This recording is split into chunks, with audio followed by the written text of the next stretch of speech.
எல்லாருக்கும் வணக்கம். வீடியோ பார்த்துட்டு இருக்கிற நீங்கள் மற்றும் உங்கள் குடும்பத்தில் இருக்கிற அனைவரும் சந்தோஷமாக இருக்கணும்னு வேண்டிக்கிறேன். இன்றைக்கி பிரம்மமுகூர்த்த பூஜையோட 67வது நாள். வழக்கம்போல் காலையில் 3:15 மணிக்கு எழுந்திரிச்சு குளிச்சுட்டு கோலம் போட்டு நேராக சாமி ரூமுக்கு வந்துட்டேங்க. சாமி படம் எல்லாத்துக்கும் பூவெல்லாம் எடுத்து வச்சு அலங்காரம் பண்ணேன். விளக்கத்தத்துக்கு ரெடி பண்ணிவிட்டு பிரம்மமுகூர்த்த பூஜையை ஆரம்பிச்சிட்டாங்க. இன்றைக்கி பிரம்மமுகூர்த்த பூஜையை தொடர்ந்து மகாலட்சுமிக்கும் சிறப்பாக அலங்காரம் பண்ணேன். அன்னபூரணிக்கும் சிறப்பாக அலங்காரம் பண்ணி தீபாராதனை காமிச்சேங்க. இன்றைக்கி அனுமன் பெருமைகள், சீதையை மீட்டல், ராமர் பட்டாபிஷேகம், இதை பற்றி தெரிஞ்சுக்க சில வரிகள். கடைசியாக ராமன், லட்சுமணன், ராவணன் இவங்களுக்கு போர் நடக்குது. மாயாவிகள் ராமனை கொன்னுடுவாங்க அப்படின்னு சொல்லி கடைசியாக நம்பினான். ஆனால் மாயாவிகள் இறந்துட்டாங்க.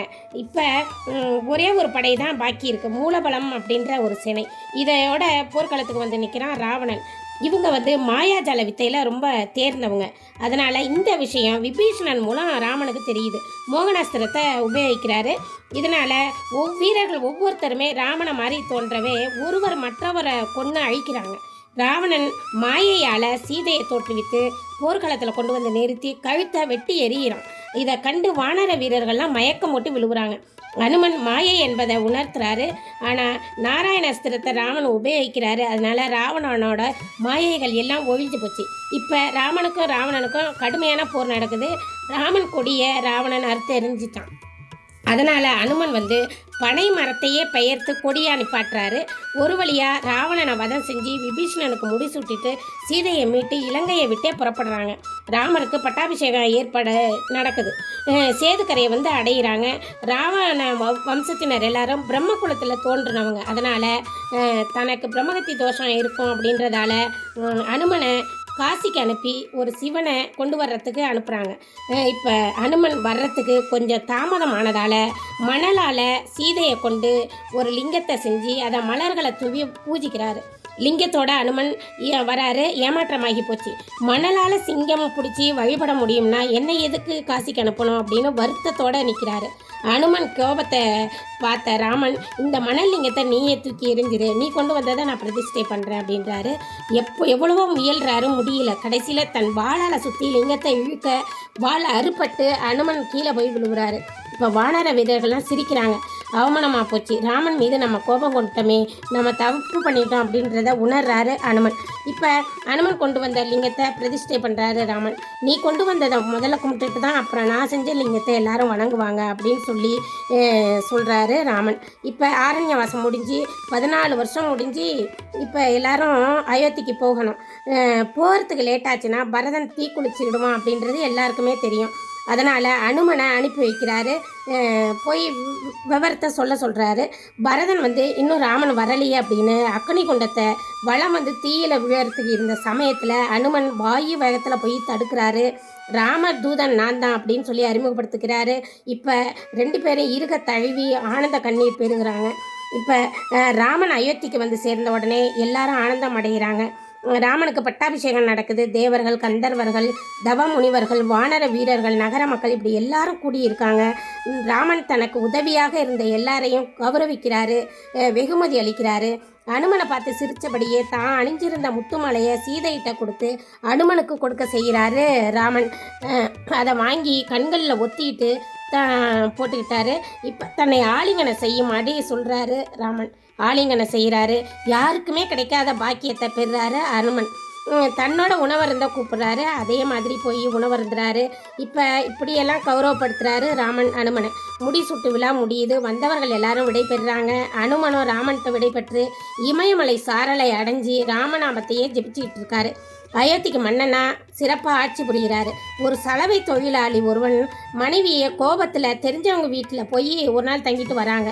அவளை ஏற்றுக்க மறுத்ததோடு ராமன் அந்நிய நாட்டில் இருந்து வந்த மனைவியை எப்படி தான் ஏற்றுக்கொண்டாரோ அப்படின்னு இழிவாக பேசுகிறான்.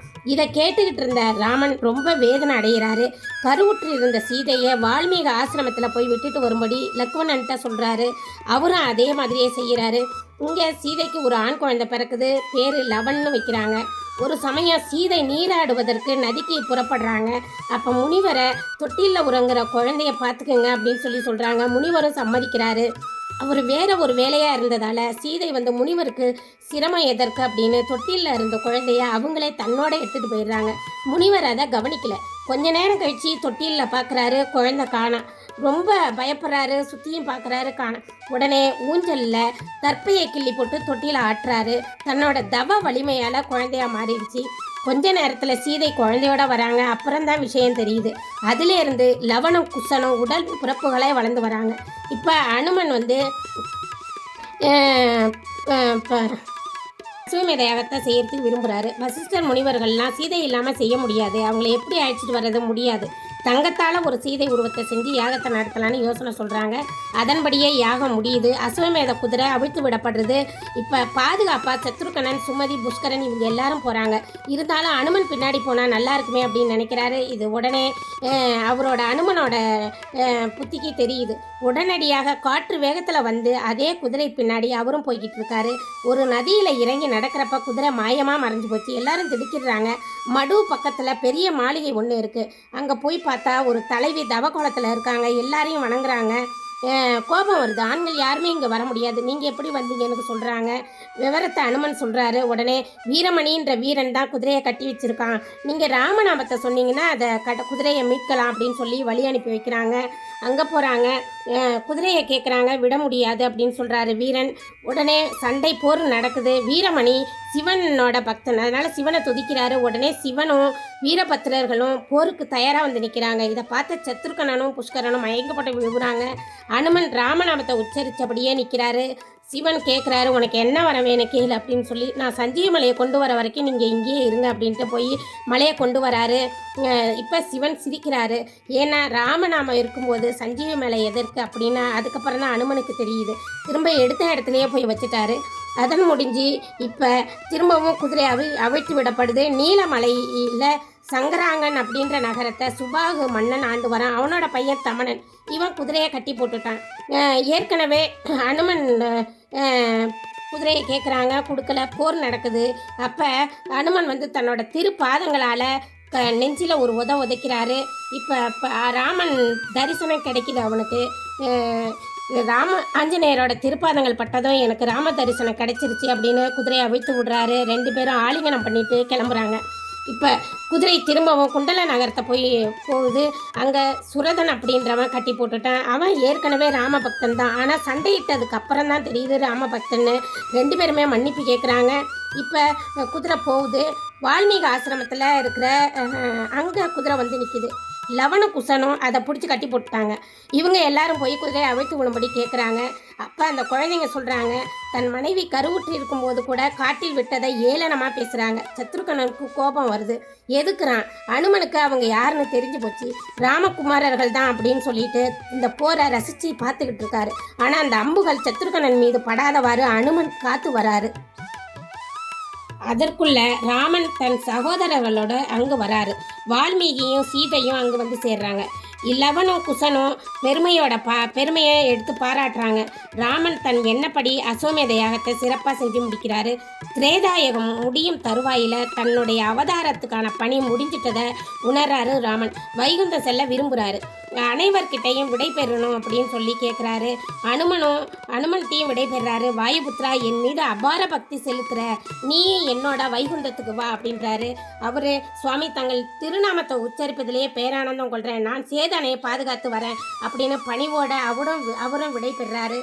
துவாபர யுகத்தில் கிருஷ்ண அவதாரத்தின் போது உனக்கு நான் காட்சி அளிக்கிறேன் அப்படின்னு சொல்லிட்டு எல்லாரிடமும் விடை பெற்று ராமன் வைகுந்தம் நோக்கி போகிறாங்க. அனுமன் சொல்கிறாரு, அப்போ கூட நீங்கள் எனக்கு வந்து சீதாராமனாக தான் எனக்கு காட்சி அளிக்கணும் அப்படின்னு வேண்டிக்கிறாரு அனுமன்.